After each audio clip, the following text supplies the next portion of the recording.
അസ്സലാമു അലൈക്കും. പ്രിയപ്പെട്ടവരെ, നമ്മുടെ കൂട്ടത്തിൽ ഒരുപാട് പേര് അറിയാൻ ആഗ്രഹിച്ചതും എന്നാൽ പലരും പലപ്പോഴും വലിയ പ്രയാസമാണെന്ന് വിചാരിച്ചതുമായ ഒരു വിഷയം ഏറ്റവും ലളിതമായി അവതരിപ്പിക്കാനാണ് ഇന്നത്തെ ക്ലാസ്സിലൂടെ ആഗ്രഹിക്കുന്നത്. അതായത് യാത്രകളിലെ നിസ്കാരം, ജംഅ് ഖസ്ർ നിസ്കാരത്തെ പറ്റിയാണ് ഇന്ന് സംസാരിക്കുന്നത്. ഈ ഒറ്റ വീഡിയോ കൃത്യമായി മനസ്സിരുത്തി കണ്ടാൽ ചെറിയ കുട്ടികൾ മുതൽ മുതിർന്ന ആളുകൾ വരെ എല്ലാവർക്കും, സ്ത്രീകൾക്കും പുരുഷന്മാർക്കും എല്ലാവർക്കും എന്താണ് ജംഅ് എന്നും എന്താണ് ഖസ്ർ എന്നും എങ്ങനെയാണ് ഇത് നിസ്കരിക്കേണ്ടതെന്നും എപ്പോഴൊക്കെയാണ് ഇത് നിസ്കരിക്കേണ്ടതെന്നൊക്കെ കൃത്യമായി മനസ്സിലാക്കാൻ പറ്റും. ഇതിനു പുറമെ വളരെ പ്രധാനപ്പെട്ട ഒരു ഉപകാരം കൂടി ഈ വീഡിയോ കണ്ട് കാര്യങ്ങൾ പഠിക്കുന്നതിലൂടെ നമുക്ക് ലഭ്യമാകും. അതുകൊണ്ട് ഇപ്പോൾ തന്നെ മുഴുവനായും കാണാൻ വേണ്ടി പ്രത്യേകം ശ്രദ്ധിക്കാം. അതായത് പലപ്പോഴും നമ്മുടെ കൂട്ടത്തിൽ കൃത്യമായി നിസ്കരിക്കുന്ന, നിസ്കാരങ്ങൾ ഖദാ ആയി പോകാതെ കൃത്യമായി സൂക്ഷിക്കുന്ന പല ആളുകൾക്കും യാത്രകളുടെ സാഹചര്യങ്ങളിൽ പലപ്പോഴും നിസ്കാരങ്ങൾ നഷ്ടപ്പെട്ടു പോകാറുണ്ട്, ഖദാ ആയി പോകാറുണ്ട്. എന്നാൽ ഈ ജംഅ് ഖസ്ർ എന്ന് പറയുന്ന ഈ വിഷയത്തെ കൃത്യമായി പഠിച്ചിരുന്നെങ്കിൽ പലർക്കും പല നിസ്കാരങ്ങളും ഖദാ ആയി പോകുന്നതിനെ തൊട്ട് സൂക്ഷിക്കാൻ പറ്റുമായിരുന്നു. ഇനി അതുമാത്രമല്ല, നമുക്ക് യാത്രകൾ ലഭ്യമാകുന്ന ഒരു ഇളവ് കൂടിയാണ്. അപ്പോൾ നമുക്ക് ഒരുപാട് പ്രയാസങ്ങളൊന്നുമില്ലാതെ നമുക്ക് നിസ്കരിക്കാനും പറ്റും ജംഅ് ഖസ്റിനെ പറ്റി കൃത്യമായി പഠിച്ചാൽ. ഇനി ട്രെയിനുകളിലും അതേപോലെ ബസ്സുകളിലൊക്കെ അതേപോലെ ഫ്ലൈറ്റുകളിലൊക്കെ നമ്മൾ ദീർഘദൂര യാത്രകൾ നടത്തുമ്പോൾ നമുക്കവിടെ നിന്നുകൊണ്ടൊന്നും ചിലപ്പോൾ നിസ്കരിക്കാൻ പറ്റിയിട്ടില്ല എങ്കിൽ ഇരുന്ന് നിസ്കരിക്കുന്ന രൂപവും അത് പിന്നീട് മടക്കി നിസ്കരിക്കുന്ന രൂപമൊക്കെ ഇന്നത്തെ ക്ലാസ്സിലൂടെ തന്നെ അവതരിപ്പിച്ച് തരാം. അതുകൊണ്ട് ഏതായാലും ഈ വീഡിയോ എല്ലാവർക്കും ഉപകാരപ്പെടും. നമുക്ക് നേരെ ക്ലാസ്സിലേക്ക് പോകാം. ഒന്നാമതായി നമ്മൾ മനസ്സിലാക്കേണ്ട വിഷയം ജംഅ് ഖസ്ർ എന്ന് പറയുന്നത് രണ്ടും രണ്ടാണ്. ജംഅ് എന്ന് വെച്ചാൽ ഒരു നിസ്കാരത്തെ മറ്റൊരു നിസ്കാരത്തിൻ്റെ സമയത്തേക്ക് പിന്തിപ്പിച്ചോ അല്ലെങ്കിൽ മുന്നേയുള്ള നിസ്കാരത്തിൻ്റെ സമയത്തേക്ക് മുന്തിപ്പിച്ചോ നിസ്കരിക്കുന്നതിനാണ് ജംഅ് എന്ന് പറയുന്നത്. അപ്പോൾ ജംഅ് രണ്ട് ടൈപ്പാണ്. ഒന്ന് മുന്തിച്ചുകൊണ്ട് ജംഅ് ആക്കി നിസ്കരിക്കുക, അല്ലെങ്കിൽ പിന്തിപ്പിച്ചുകൊണ്ട് ജംഅ് ആക്കി നിസ്കരിക്കുക. രണ്ടാമത്തെ വിഷയം ഖസ്ർ, അതായത് 4 റക്അത്തുള്ള ഒരു നിസ്കാരത്തെ 2 റക്അത്താക്കി ചുരുക്കി നിസ്കരിക്കുന്നതിനാണ് ഖസ്ർ എന്ന് പറയുന്നത്. ആവശ്യം കൂടി മനസ്സിലാക്കാം. ഇനി നമ്മൾ നോക്കേണ്ടത് ജംഅ് ആക്കാൻ പറ്റുന്ന നിസ്കാരങ്ങൾ. ജംഅ് ആക്കാൻ പറ്റുന്ന നിസ്കാരങ്ങൾ ഒന്ന് ളുഹറും അസറുമാണ്. അപ്പോൾ ളുഹറിൻ്റെ സമയത്ത് ളുഹറും അസറും നിസ്കരിക്കാം, അല്ലെങ്കിൽ അസറിൻ്റെ സമയത്ത് ളുഹറും അസറും നിസ്കരിക്കാം. അതേപോലെ മറ്റൊന്ന് മഗ്രിബും ഇഷാവുമാണ്. അതായത് മഗ്രിബിൻ്റെ സമയത്ത് ഇഷാവും മഗ്രിബും നിസ്കരിക്കാം, അല്ലെങ്കിൽ ഇഷായിൻ്റെ സമയത്ത് മഗ്രിബും ഇഷാവും നിസ്കരിക്കാം. ഇതാണ് ജംഅ് ആക്കാൻ പറ്റുന്ന നിസ്കാരങ്ങൾ. ഇവിടെ ഒരു കാര്യം പ്രത്യേകം മനസ്സിലാക്കാം, അസറും മഗ്രിബും പരസ്പരം ജംഅ് ആക്കാൻ പറ്റൂല. അതേപോലെ സുബ്ഹി നിസ്കാരവും ജംഅ് ആക്കാൻ പറ്റൂല. അപ്പോൾ ഇഷായിനോടോ ളുഹറിനോടോ ഏതൊന്നിനോടും സുബ്ഹി നിസ്കാരം ജംഅ് ആക്കാൻ പറ്റൂല. ഇനി നമ്മൾ ഈ പറഞ്ഞതിൽ നിന്നൊരു കാര്യം നമുക്ക് മനസ്സിലായി, ജംഅും ഖസ്റും രണ്ടും പറ്റാത്ത നിസ്കാരമാണ് സുബ്ഹി നിസ്കാരം. അപ്പോൾ സുബ്ഹി എങ്ങനെ നിസ്കരിക്കും എന്നൊക്കെ നിങ്ങൾക്ക് സംശയങ്ങളുണ്ടാകും. ക്ലാസ് കൃത്യമായി കേൾക്കുക, ആവശ്യങ്ങളൊക്കെ പറഞ്ഞുതരാം. ഇനി ജംഅ് ആക്കാൻ പറ്റും, അതേസമയം ഖസ്റാക്കാൻ പറ്റൂല. ആ ഒരു നിസ്കാരമാണ് മഗ്രിബി നിസ്കാരം എന്ന് പറയുന്നത്. ഇനിയൊരു പ്രാക്ടിക്കൽ അപ്രോച്ചിൽ ഉദാഹരണ സഹിതം കാര്യങ്ങൾ ഞാൻ നിങ്ങൾക്ക് പറഞ്ഞുതരാം. ഈ ജംഅും ഖസ്റുമാക്കുന്ന പ്രധാന ഒരു സ്ഥലം യാത്രകളാണല്ലോ. അപ്പോൾ ഇതിനു വേണ്ടി നമ്മൾ അനുവദനീയമായ 2 മർഹലയോ അതിലധികമോ യാത്ര നമ്മൾ ഉദ്ദേശിച്ചിരിക്കണം. അപ്പോൾ 132 കിലോമീറ്ററിലധികം, ഏകദേശം 132 കിലോമീറ്ററിലധികമുള്ള യാത്ര നമ്മൾ ഉദ്ദേശിക്കുകയാണെങ്കിൽ നമുക്ക് ജംഅും ഖസ്റും ആക്കാൻ പറ്റും. അത് യാത്ര അനുവദനീയമായിരിക്കണം. അതേപോലെ നമ്മൾ യാത്ര സഞ്ചരിച്ചെത്തണമെന്നില്ല. അതായത് 132 കിലോമീറ്റർ സഞ്ചരിച്ച് നമ്മൾ എത്തണമെന്നില്ല. നമ്മൾ 132 കിലോമീറ്ററോ അതിലധികമോ ഉള്ള ഒരു യാത്ര ഉദ്ദേശിച്ച് നമ്മൾ പുറപ്പെടുന്ന സ്ഥലം, അതായത് നമ്മുടെ നാട്, ഈ നാടിൻ്റെ പരിധി വിട്ട് കടന്നാൽ നമുക്ക് ജംഅും ഖസ്റുമാക്കി നിസ്കരിക്കാൻ പറ്റും. ഉദാഹരണ സഹിതം ഞാൻ വിവരിച്ചു തരാം. അപ്പോൾ കാര്യങ്ങൾ കുറേ കൂടി വ്യക്തമായി നിങ്ങൾക്ക് മനസ്സിലാക്കാൻ പറ്റും. എൻ്റെ സ്ഥലം കാസർഗോഡ് ജില്ലയിലെ ബദിയടുക്ക എന്ന് പറയുന്ന പ്രദേശത്ത് ഗോളിയടുക്ക എന്ന് പറയുന്ന ഒരു നാടാണ് എൻ്റെ വീട് നിലകൊള്ളുന്നത്. ഞാൻ എൻ്റെ വീട്ടിൽ നിന്നും കോഴിക്കോട്ടേക്ക് ഒരു യാത്ര ഉദ്ദേശിക്കുകയാണ്. ഏകദേശം ഒരു 200 കിലോമീറ്റർ ഉണ്ട്. ട്രെയിനിലാണ് യാത്ര പോകുന്നതെന്ന് സങ്കല്പിക്കാം. എൻ്റെ വീട്ടിൽ നിന്ന് ഏകദേശം ഒരു 15 കിലോമീറ്റർ പോയാൽ കാസർഗോഡ് റെയിൽവേ സ്റ്റേഷൻ എത്തും. അതായത് ഞാൻ താമസിക്കുന്ന നാട് വിട്ടുകടന്നിട്ടാണ് കാസർഗോഡ് റെയിൽവേ സ്റ്റേഷനിലേക്ക് ഞാൻ എത്താം. ഉച്ചയ്ക്ക് 1.5 മണിക്കുള്ള ട്രെയിനാണ്.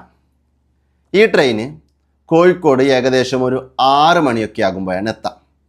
ഈ ഘട്ടങ്ങളിൽ ഞാൻ ഉദ്ദേശിക്കുന്നത് കാസർഗോഡ് റെയിൽവേ സ്റ്റേഷന് സമീപമുള്ള ഒരു പള്ളിയിൽ വെച്ച് ജമ്മും കസറുമാക്കി നിസ്കരിച്ച് പോകാനാണ് ഞാൻ ഉദ്ദേശിക്കുന്നത്. അങ്ങനെയാകുമ്പോൾ ഞാൻ എൻ്റെ വീട്ടിൽ നിന്നും നേരെ കാസർഗോഡെത്തി കാസർഗോഡ് പള്ളിയിലെത്തി ഞാൻ നിസ്കരിക്കുകയാണ്. അങ്ങനെ നിസ്കരിക്കുമ്പോൾ ഞാനിപ്പോൾ ചെയ്യുക, അസർ എന്ന ഫർദ് നിസ്കാരം മുന്തിച്ച് ളുഹർ എന്ന ഫർദ് നിസ്കാരത്തിൻ്റെ സമയത്ത് ആക്കി നിസ്കരിക്കുകയാണ് ചെയ്യുന്നത്. ഇനി നമുക്കറിയാം ളുഹർ നിസ്കാരവും 4 റക്അത്ത് നിസ്കാരമാണ്, അസർ നിസ്കാരവും 4 റക്അത്ത് നിസ്കാരമാണ്.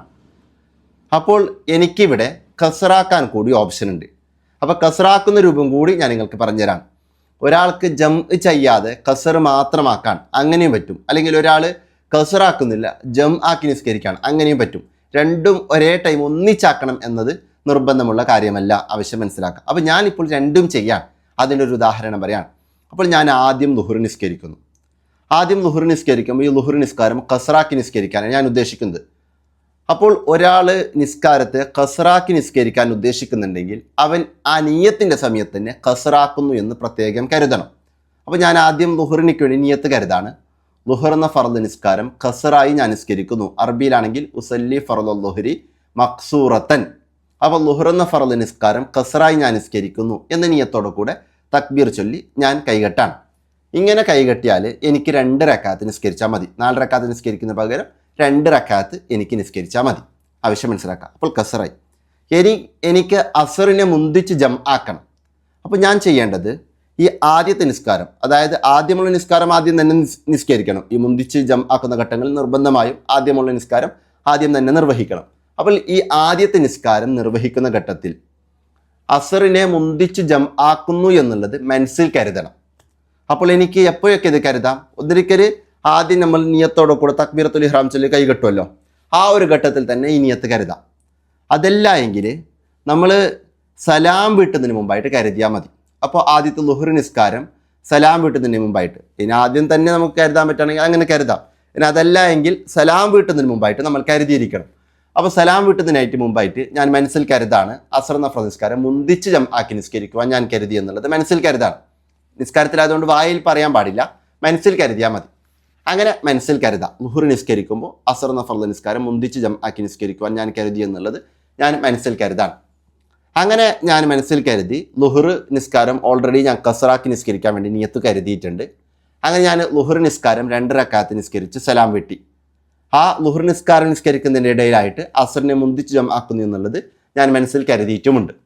എങ്കിൽ ഞാൻ ചെയ്യേണ്ടത് ഈ ളുഹർ നിസ്കാരം നിസ്കരിച്ച് സലാം വെട്ടിയ ഉടനെ ഞാൻ ഉണരാം. ഒരുപാട് ഗ്യാപ്പ് അവിടെ കൊടുക്കാൻ പാടില്ല, ഉടനെ നമ്മൾ ഉണരാം. ഉണർന്നതിന് ശേഷം അസർ നിസ്കാരം കൂടി നമ്മൾ നിർവഹിക്കാം. അപ്പോൾ അസർ നിസ്കാരവും നമുക്ക് കസറാക്കി നിസ്കരിക്കാൻ ഓപ്ഷൻ ഉണ്ട്, കാരണം 4 റക്അത്തുള്ള നിസ്കാരമാണല്ലോ. അപ്പം ഞാൻ ഉസല്ലി ഫർദൽ അസരി മക്സൂറത്തൻ, അല്ലെങ്കിൽ അസർ എന്ന ഫർദ് നിസ്കാരം കസറാക്കി ഞാൻ നിസ്കരിക്കുന്നു എന്നുള്ള നിയത്തോടെ കൂടെ തക്ബീറത്തുൽ ഇഹ്റാം ചൊല്ലി കൈകെട്ടി സാധാരണ 2 റക്അത്ത് നിസ്കരിക്കുന്നത്, 4 റക്അത്ത് നിസ്കരിക്കുന്നതിന് പകരം 2 റക്അത്താക്കി ഞാൻ നിസ്കരിക്കാൻ സലാം വിട്ടാണ്. അപ്പോൾ എനിക്കിവിടെ ളുഹർ നിസ്കാരം നിസ്കരിച്ചു കഴിഞ്ഞു, അസർ നിസ്കാരവും നിസ്കരിച്ചു കഴിഞ്ഞു. ഇതാണ് മുന്തിച്ച് ആക്കുന്ന രൂപം, മനസ്സിലാക്കാം. മുന്തിച്ച് ആക്കുമ്പോൾ എന്തൊക്കെ കാര്യങ്ങൾ ശ്രദ്ധിക്കണം? ഒന്ന്, ആദ്യമുള്ള നിസ്കാരം ആദ്യം തന്നെ നിർവഹിച്ചിരിക്കണം. അതേപോലെ ആദ്യമുള്ള നിസ്കാരത്തിൽ രണ്ടാമതുള്ള നിസ്കാരത്തെ മുന്തിച്ച് ആക്കുന്നു എന്നുള്ള നിയത്ത് പ്രത്യേകം നമ്മൾ കരുതിയിരിക്കണം. അതേപോലെ ആദ്യമുള്ള നിസ്കാരത്തിൻ്റെയും രണ്ടാമത്തെ നിസ്കാരത്തിൻ്റെയും ഇടയിൽ ഓവർ ഗ്യാപ്പ് ഉണ്ടാവാൻ പാടില്ല. ആദ്യമുള്ള നിസ്കാരം നിസ്കരിച്ച് കഴിഞ്ഞ ഉടനെ തന്നെ അടുത്ത നിസ്കാരം നമ്മൾ നിസ്കരിച്ചിരിക്കണം. ഇതൊക്കെ പ്രത്യേകം ശ്രദ്ധിക്കേണ്ട വിഷയമാണ്. ഇനി മനസ്സിലാക്കാം. ഇനി മഗ്രിബും ഇശാവും മഗ്രിബിൻ്റെ സമയത്ത് നിർവഹിക്കുകയാണെങ്കിലും ഇതേപോലെ തന്നെയാണ്. ആ സമയത്ത് ഒരു കാര്യം പ്രത്യേകം ശ്രദ്ധിക്കുക, മഗ്രിബ് കസറാക്കാൻ പറ്റില്ല. മഗ്രിബ് 3 റക്അത്ത് തന്നെ നിസ്കരിക്കണം. അതേ സമയത്ത് ഇശാവ് നമുക്ക് കസറാക്കി നിസ്കരിക്കാവുന്നതാണ്. അടുത്തതായി ഞാൻ നിങ്ങൾക്ക് പറഞ്ഞു തരുന്നത് ഇതേ എൻ്റെ യാത്രയാണ്. ഈ സമയത്ത് ഞാൻ കാസർഗോഡ് നിന്ന് നിസ്കരിച്ചിട്ടില്ല. ഞാൻ ളുഹറിൻ്റെ സമയത്ത് ട്രെയിനിലാണ്. ഞാൻ കോഴിക്കോട് എത്തിയിട്ടാണ് നിസ്കരിക്കുന്നത്. അങ്ങനെ ആകുമ്പോൾ ഈ ളുഹർ എന്ന നിസ്കാരത്തെ ഞാൻ അസറിലേക്ക് പിന്തിപ്പിച്ച് ആക്കി നിസ്കരിക്കുവാനാണ് ഞാൻ ഉദ്ദേശിച്ചിട്ടുള്ളത്. പിന്തിപ്പിച്ച് ആക്കി നിസ്കരിക്കുമ്പോൾ ചെയ്യേണ്ടത് ആദ്യത്തെ നിസ്കാരത്തിൻ്റെ സമയത്ത്, അതായത് ഇപ്പോൾ ആദ്യത്തെ നിസ്കാരം ഇതാണ് ളുഹർ നിസ്കാരം. ഈ ളുഹർ നിസ്കാരത്തിൻ്റെ സമയത്ത് ഈ ളുഹർ നിസ്കാരത്തെ അസറിലേക്ക് പിന്തിപ്പിച്ച് ജം ആക്കുന്നു എന്നുള്ള നിയത്ത് കരുതാം. നിസ്കാരത്തിൻ്റെ സമയത്ത് ഒരു ഉദാഹരണം, ളുഹറിൻ്റെ സമയത്ത് ഞാനിങ്ങനെ ട്രെയിനിലൂടെ സഞ്ചരിക്കുകയാണ്. ആ ളുഹർ നിസ്കാരം നിർവഹിക്കേണ്ട സമയത്ത്, അതായത് ളുഹർ ബാങ്ക് കൊടുത്തതിന് ശേഷം അസർ ബാങ്ക് കൊടുത്തതിന് മുമ്പായിട്ട് ളുഹർ നിസ്കാരം നിർവഹിക്കേണ്ട സമയമുണ്ടല്ലോ, ആ സമയത്തായിട്ട് ഞാൻ നിയത്ത് കരുതാണ്. ളുഹർ എന്ന ഫർദ് നിസ്കാരം അസറിലേക്ക് പിന്തിപ്പിച്ച് ജം ആക്കി നിസ്കരിക്കുവാൻ ഞാൻ കരുതി എന്നുള്ളത് ഞാൻ നിയത്ത് കരുതാണ്. അങ്ങനെ നിയത്ത് കരുതിയാൽ പിന്നീട് എനിക്ക് പിന്തിപ്പിജം ആക്കി നിസ്കരിച്ചാൽ മതി. അപ്പോൾ പിന്തിപ്പിജം ആക്കുമ്പോൾ ശ്രദ്ധിക്കേണ്ട വിഷയം, ആദ്യ നിസ്കാര സമയത്ത് ആദ്യത്തെ നിസ്കാരത്തെ രണ്ടാമത്തെ നിസ്കാരത്തിൻ്റെ സമയത്തേക്ക് പിന്തിപ്പിച്ച് ജം ആക്കുന്നു എന്നുള്ള നിയത്ത് നമ്മൾ കരുതാം. അപ്പോൾ ളുഹറിൻ്റെ സമയത്ത് ഞാൻ കരുതാണ് ളുഹർ എന്ന ഫർദ് നിസ്കാരം അസറിലേക്ക് പിന്തിപ്പിച്ച് ജം ആക്കി നിസ്കരിക്കുവാൻ ഞാൻ കരുതി എന്നുള്ളത്. അങ്ങനെ കരുതി കഴിഞ്ഞ് ഇനി ഞാൻ കോഴിക്കോട് എത്തി. അപ്പോൾ അവിടെ അസർ ബാങ്കൊക്കെ വിളിച്ചു. അതിനുശേഷം ഞാൻ നിസ്കരിക്കാണ്. അങ്ങനെ നിസ്കരിക്കുമ്പോൾ ഇവിടെയും നല്ലത് ആദ്യം ളുഹർ നിസ്കരിക്കലാണ്. നേരത്തെ പറഞ്ഞെടുത്ത് ആദ്യത്തെ നിസ്കാരം ആദ്യം നിർവഹിക്കൽ നിർബന്ധമാണ്. ഈ പറഞ്ഞെടുത്ത് നിർബന്ധമില്ല, പക്ഷെ നല്ലത് ആദ്യത്തെ നിസ്കാരം ആദ്യം നിസ്കരിക്കൽ തന്നെയാണ് പിന്തിപ്പിജമാക്കുന്നിടത്ത്. അപ്പോൾ ഞാൻ ആദ്യം ളുഹർ നിസ്കരിക്കാൻ, അതിനുശേഷം അസർ നിസ്കരിക്കാൻ. അപ്പോൾ ളുഹർ നിസ്കരിക്കുമ്പോൾ ഇനി എനിക്കിവിടെ പ്രത്യേകം നിയത്ത് വെക്കാനില്ല. കാരണം എന്തേ, ജംഇൻ്റെ നിയത്ത് ഓൾറെഡി ളുഹറിൻ്റെ സമയത്ത് ഞാൻ കരുതിയിട്ടുണ്ട്. ഇനി സാധാരണ നിയത്ത് വെക്കുന്ന പോലെ നിയത്ത് വെച്ചിട്ട് നമുക്ക് നിസ്കരിക്കാം. ആ സമയത്ത് ഖസറാക്കി നിസ്കരിക്കാൻ കൂടി ഞാൻ ഉദ്ദേശിക്കുന്നുണ്ടെങ്കിൽ ഖസർ എന്ന് പ്രത്യേകം നിയത്തിൽ കരുതാം. അതായത് അറബിയിലാകുമ്പോൾ മഖ്സൂറത്തൻ എന്ന് കരുതാം. അല്ലെങ്കിൽ ളുഹർ എന്ന ഫർദ് നിസ്കാരം ഖസറാക്കി ഞാൻ നിസ്കരിക്കുന്നു എന്ന് കരുതാം. അങ്ങനെ കരുതിയാൽ കൃത്യമായി മനസ്സിലാക്കാം, 2 റക്അത്ത് നിസ്കരിച്ച് സലാം വിട്ടാം.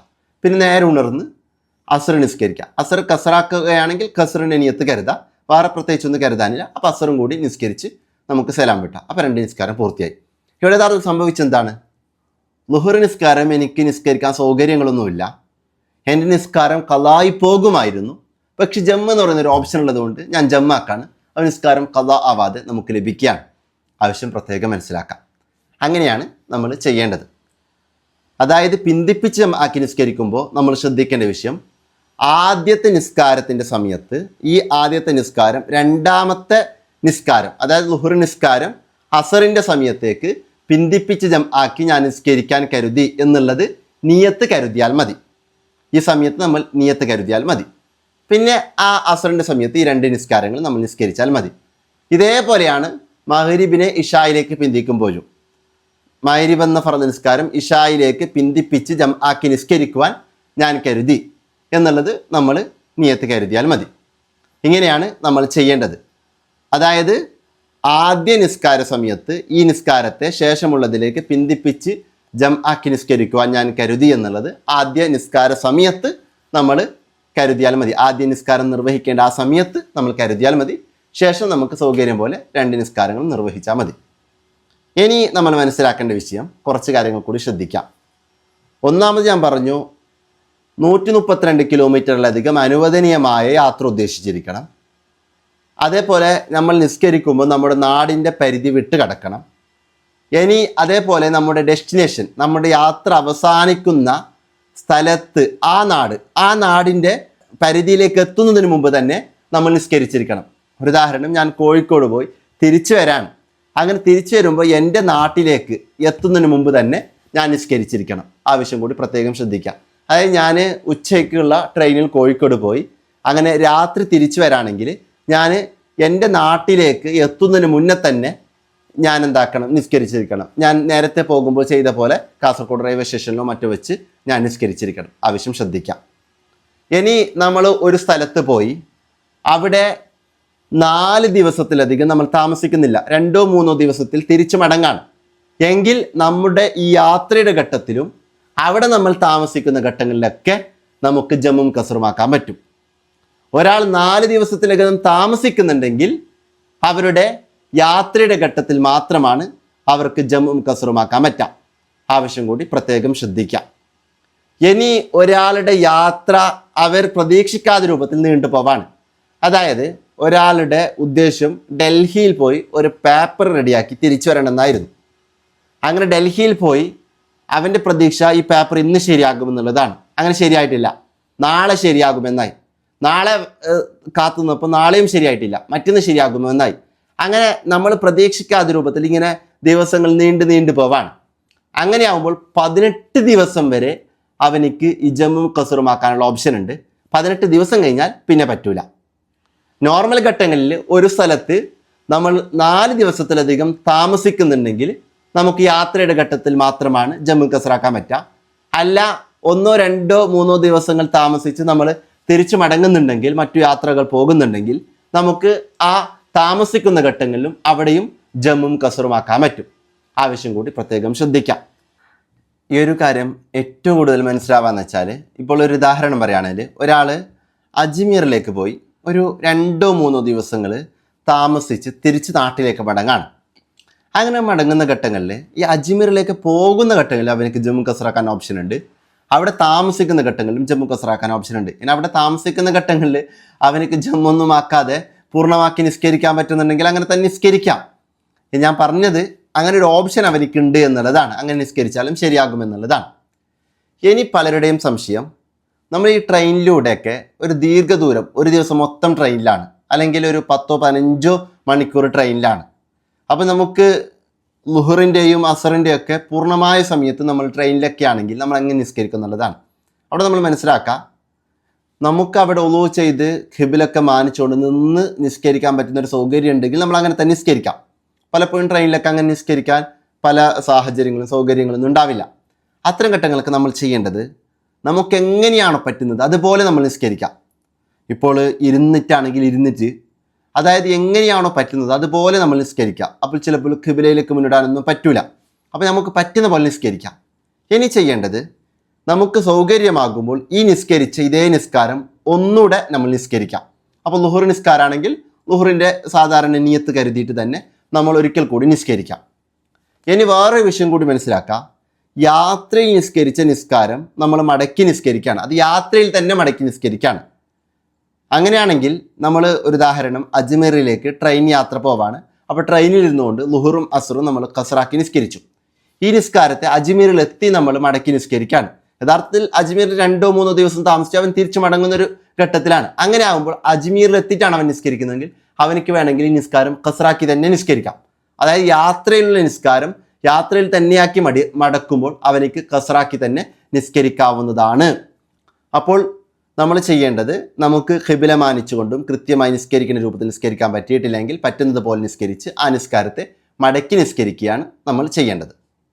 ഇനി അതേപോലെ വേറൊരു വിഷയം കൂടി പറഞ്ഞുതരാം. ബസ്സിലൂടെയൊക്കെ യാത്ര പോകുന്ന ആളുകളൊക്കെ ഇതേപോലെ ചെയ്യാം. അത് പറ്റുന്ന പോലെ നിസ്കരിച്ച് പിന്നീട് ആ നിസ്കാരത്തെ മടക്കി നിസ്കരിക്കാം. ഫ്ലൈറ്റിലൂടെ ആണെങ്കിലൊക്കെ അതിൻ്റെ ഒരു പ്രാക്ടിക്കൽ വേർഷനൊക്കെ വരും വീഡിയോകളിലൊക്കെ ആയി നമുക്ക് അവതരിപ്പിക്കപ്പെടാം. അടുത്ത വളരെ പ്രധാനപ്പെട്ട ഒരു വിഷയം, പലരുടെയും ഒരു സംശയമാണ്, പല യാത്രകളിലും സുബഹി നിസ്കാരം എന്ത് ചെയ്യും എന്നുള്ളത്. ഇങ്ങനെയുള്ളൊരു സിറ്റുവേഷൻ ആണെങ്കിൽ ഈ പറഞ്ഞ രൂപത്തിൽ തന്നെ സുബഹി നിസ്കാരം നിർവഹിച്ച് ആ സുബഹി നിസ്കാരത്തെ പിന്നീട് പൂർണ്ണമാക്കി നിസ്കരിക്കാം. ആവശ്യം ശ്രദ്ധിക്കാം. നമ്മൾ ഇങ്ങനെ ചെയ്യുന്നതിൻ്റെ ഒരു താല്പര്യം എന്ന് വെച്ചാൽ, നിസ്കാരത്തെ അതിൻ്റെ സമയം മാനിച്ചുകൊണ്ട് നമുക്ക് പറ്റുന്ന പോലെ നിസ്കരിക്കുകയാണ് നമ്മൾ ചെയ്യുന്നത്. ആവശ്യം കൂടി പ്രത്യേകം ശ്രദ്ധിക്കാം. ഏതായാലും ഈ വീഡിയോ ഉപകാരപ്പെട്ടെന്ന് വിചാരിക്കുന്നു. ഇനിയും ദീർഘിപ്പിച്ച് കൊണ്ടുപോകുന്നില്ല. ഇസ്ലാമിക വിഷയങ്ങളൊക്കെ ലളിതമായി പഠിക്കാൻ പറ്റുന്ന രൂപത്തിൽ നിസ്കാരം, ഉളു, കുളി, സക്കാത്ത്, ഹജ്ജ്, ഉംറ, ഈ പറഞ്ഞ വിഷയങ്ങളൊക്കെ ഏറ്റവും പ്രാക്ടിക്കൽ മോഡലിൽ വിത്ത് ക്ലാസ് നോട്ട്സ് അടക്കം പവർ പോയിൻ്റ് പ്രസൻറ്റേഷനോടെ കൂടെ ക്ലാസ്സുകളൊക്കെ ലഭ്യമായി കാര്യങ്ങളൊക്കെ വളരെ വേഗത്തിൽ എല്ലാവർക്കും മനസ്സിലാക്കാൻ പറ്റുന്ന രൂപത്തിൽ പഠിക്കാൻ പറ്റുന്ന രൂപത്തിൽ നാഫി അക്കാഡമിയുടെ ഭാഗമായിട്ട് ഹിക്മ എന്ന് പറയുന്നൊരു കോഴ്സ് ലഭ്യമാണ്. വെബ്സൈറ്റ് വഴിയായിരിക്കും ക്ലാസ് ലഭ്യമാകുക. അതായത് നിങ്ങൾ ജോയിൻ ചെയ്താൽ നിങ്ങൾക്ക് യൂസർ നെയിമും പാസ്വേഡ് ലഭ്യമാകും. അത് വെച്ച് എപ്പോൾ വേണമെങ്കിലും നിങ്ങൾക്ക് ക്ലാസ്സുകൾ കേൾക്കാൻ പറ്റും. ആ ക്ലാസ്സുകൾ ഉപയോഗപ്പെടുത്തി നിസ്കാരത്തിൻ്റെ വിഷയങ്ങളും മറ്റു വിഷയങ്ങളൊക്കെ ഒരുപാട് പേർ നല്ല രൂപത്തിൽ പഠിച്ചു, നല്ല സാറ്റിസ്ഫൈഡ് ആണ്. എത്രത്തോളം എന്ന് വെച്ചാൽ ഒരുപാട് കൺവേർട്ടഡ് മുസ്ലിംസ് അടക്കം ജോയിൻ ചെയ്തു. അവരൊക്കെ നല്ല സാറ്റിസ്ഫൈഡ് ആണ്. അപ്പോൾ നിങ്ങൾക്ക് ഈ കോഴ്സിൽ ജോയിൻ ചെയ്യാൻ വേണ്ടി nafiacademy.com എന്ന് നിങ്ങൾക്ക് സെർച്ച് ചെയ്ത് നിങ്ങൾക്ക് ജോയിൻ ചെയ്യാം. അതല്ലെങ്കിൽ ഈ കാണുന്ന വാട്സപ്പ് നമ്പറിൽ നിങ്ങൾക്ക് കോൺടാക്ട് ചെയ്ത് ജോയിൻ ചെയ്യാവുന്നതാണ്. ഇനി ഹിക്മ കോഴ്സിലേക്ക് നിങ്ങൾക്ക് പറ്റുന്നില്ല എങ്കിൽ നിസ്കാരത്തിൻ്റെ വിഷയങ്ങൾ മാത്രം പഠിക്കുന്ന സെപ്പറേറ്റ് കോഴ്സ് ലഭ്യമാണ്. തജ്വീദ് കോഴ്സ് ലഭ്യമാണ്. അങ്ങനെ നിങ്ങൾക്ക് വേണ്ടതിലേക്ക് ജോയിൻ ചെയ്യാം. അങ്ങനെ ജോയിൻ ചെയ്യാൻ വേണ്ടി താഴെ കാണുന്ന വാട്സപ്പ് നമ്പറിൽ നിങ്ങൾ കോൺടാക്ട് ചെയ്യുക. അതല്ലെങ്കിൽ nafiacademy.com ഡയറക്റ്റ് സെർച്ച് ചെയ്ത് നിങ്ങൾക്ക് ജോയിൻ ചെയ്യാവുന്നതാണ്. ഏതായാലും റബ്ബായ അല്ലാഹു സുബ്ഹാനഹു വ തആല കാര്യങ്ങളൊക്കെ നല്ല രൂപത്തിൽ പറയാനും കേൾക്കാനും ജീവിതത്തിൽ പ്രാവർത്തികമാക്കാനും നമുക്കെല്ലാവർക്കും തൗഫീഖ് നൽകി അനുഗ്രഹിക്കട്ടെ. ആമീൻ എന്ന് ദുആ ചെയ്തുകൊണ്ട് എല്ലാവരോടും ദുആ വസിയത്തോടെ അവസാനിപ്പിക്കുന്നു. അസ്സലാമു അലൈക്കും.